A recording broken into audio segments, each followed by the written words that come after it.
بسم اللہ الرحمن الرحیم۔ السلام علیکم دوستو، اس ماہ حج اور قربانی کے تعلق سے کچھ باتیں آپ کے ساتھ ساجھا کرنے کا ارادہ ہے۔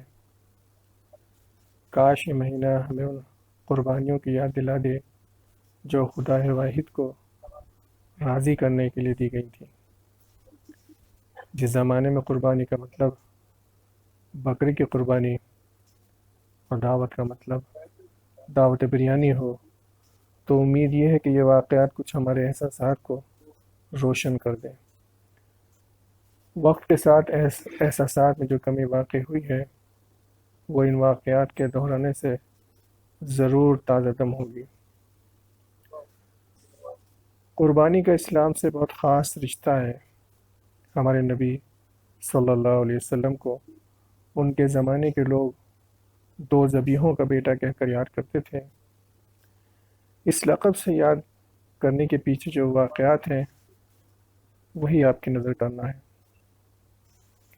پہلا واقعہ جس سے ہم بخوبی واقف ہیں وہ اب سے تقریباً 4000 سال پہلے کا ہے۔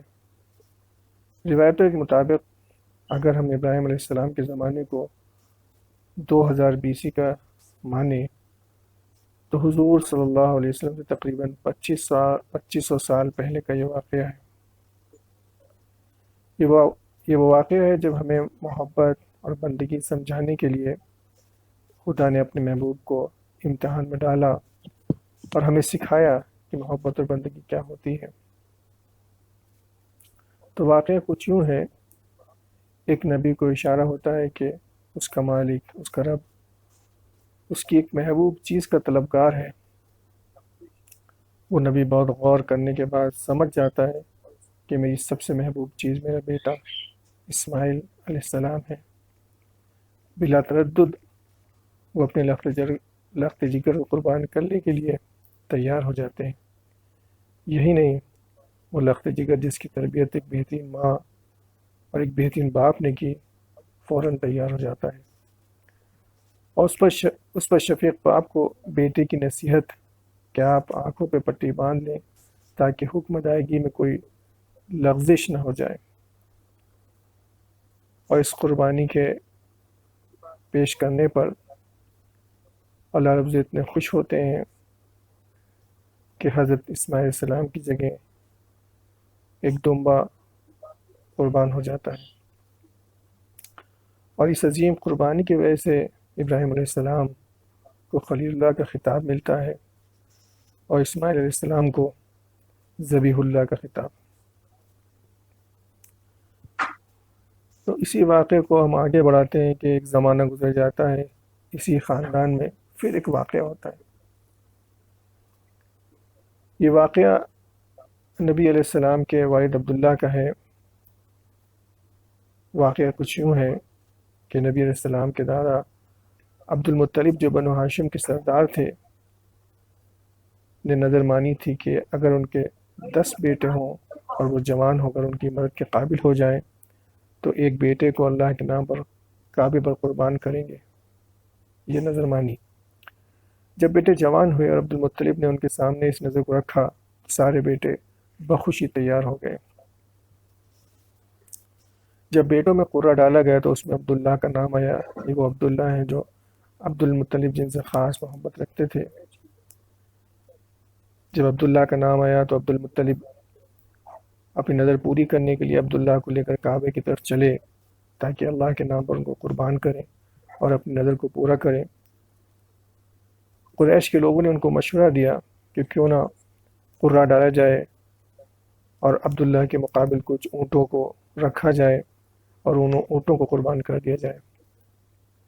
اس مشورے کے متعلق 10 اونٹوں اور عبداللہ کے بیچ قرہ ڈالا گیا جس میں پھر نام عبداللہ کا آیا۔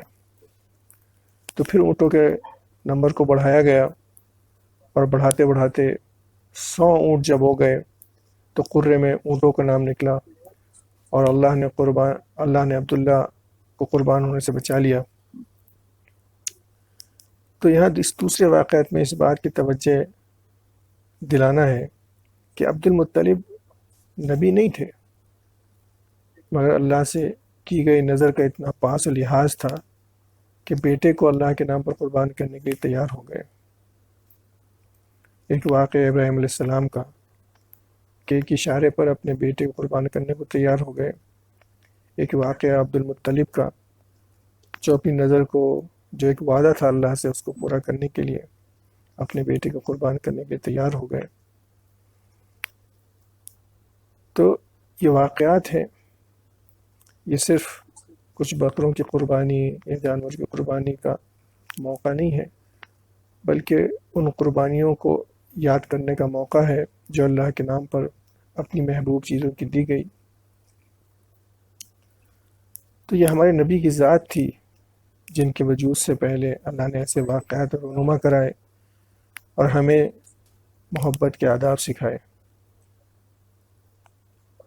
کاش یہ علامت قربانی جو ہم آج حج اور عید الاضحیٰ کے موقع پر دیتے ہیں، اس کے پیچھے وہ جذبات بھی زندہ ہوں جو اصل مقصود ہیں، ورنہ آج قربانیاں تو گوشت جمع کرنے کا بہانہ بن گئی ہیں۔